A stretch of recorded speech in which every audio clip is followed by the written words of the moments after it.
And again, some of this I'm getting secondhand from my dad or other people that were involved. But there was a period of time, I guess, during the late '60s, early '70s. I was born at St. John's Hospital, and at one point that was over in the West End, and that had left. And there's a concern that others were going to leave, and some folks over at the medical center. I think Bill Danforth was either the dean or chancellor at the time, and he kind of said, we need to stay. And my dad happened to have been the political leader of that area. He wasn't the alderman at the time; he was circuit clerk.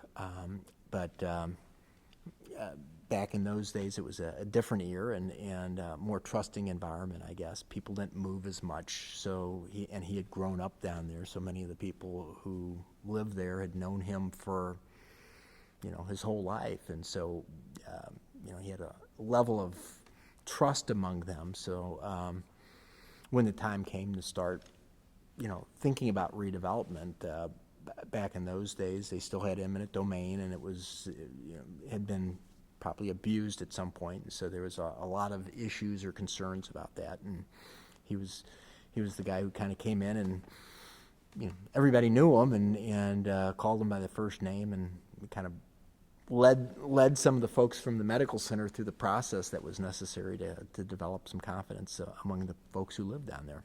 He used to hate to be referred to this, but they used to refer to politicians on the ward level as ward bosses. So he was kind of, he would have probably been a ward boss, and he controlled a lot of the patronage jobs in the city, which was kind of the center of the Democratic Party. And from that,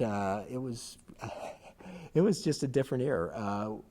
He worked really hard. He was out a lot, but when he'd come in for dinner, the people know he was there, and the phone would start ringing, and doors would be knocking on the door, and it's kind of funny. He'd have a front room, and after dinner, people would show up at the house and be looking for a job or an introduction or something. So he'd kind of hold court in the front room, and he'd have a couple of his guys that worked with him would come by, and they'd meet in the front room for an hour or so, and then they'd go out in the evening and they'd hit the funerals and the wakes and the hospitals and the neighborhood meetings, and then next day it'd be all over again. It was it was just kind of and everybody had a fedora hat and smoked a cigar, and he didn't smoke, but all the folks that he hung around with, and there's always usually two or three of them. It was just kind of a funny different type of an environment.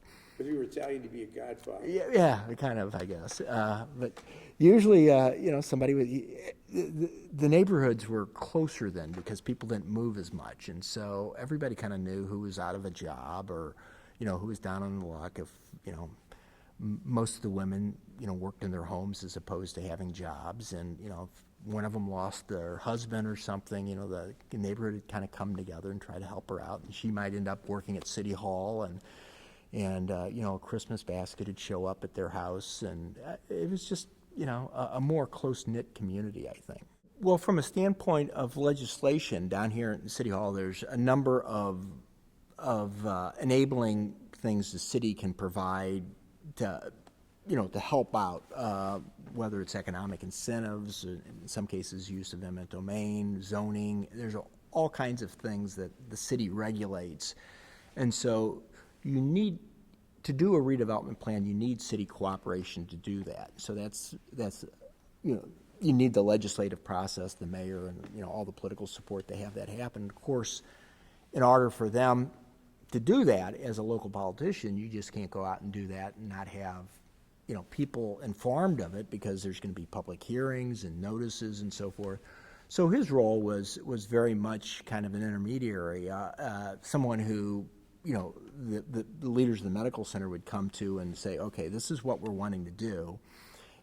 How do we go about doing it? And of course, he would say, well, we just can't do it. We'd have to share that, and they would have neighborhood meetings and begin discussing the process. And of course, doing that, having those types of meetings without somebody that creates a great deal of cynicism and distrust. And so if I presume they realized that if they would have showed up and just tried to do that without somebody to, who knew the people, that they would have had a very difficult time. And so, I've heard stories. I think I was away at school during most of this period, but where you had these neighborhood meetings, and people just jump up and start yelling at, at the folks explaining what's going on. And of course, my dad would know the people on a first name basis and say, calm down now, let's go ahead, and we all have to kind of get through this and listen to each other. And just by creating the space to have those dialogues, an element of trust was developed, and eventually the legislation would get passed, and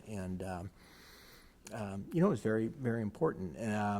There was, I know some conversations, I guess the medical center, which is actually north of Highway 40, which is a natural geographic boundary, and there was a real interest at one point just to focus on the West End. And my dad had grown up over in Forest Park Southeast, and which is where I grew up as a kid as well. And so I think he kind of nudged them to expand their area of interest to south of the highway, and they reluctantly did that. But when you have a major institution like Washington University Medical Center, it adds a certain amount of credibility. They have the ability to get things done, and their reputation is on the line. So when they go ahead and say, this is the Washington University Medical Center Redevelopment Corporation, all of a sudden, they have to make that successful, and they're going to be using a lot of resources to make that successful. So having that monocle, being able to hang that over a neighborhood was something he recognized was very important. And while it was very important at the West End, and that was, I guess, the medical center's primary interest, I think with his nudging, he dragged them south of the highway, and they initially were reluctantly to agree to go there. Over time, they realized that it was very important strategically for them to support that neighborhood as well.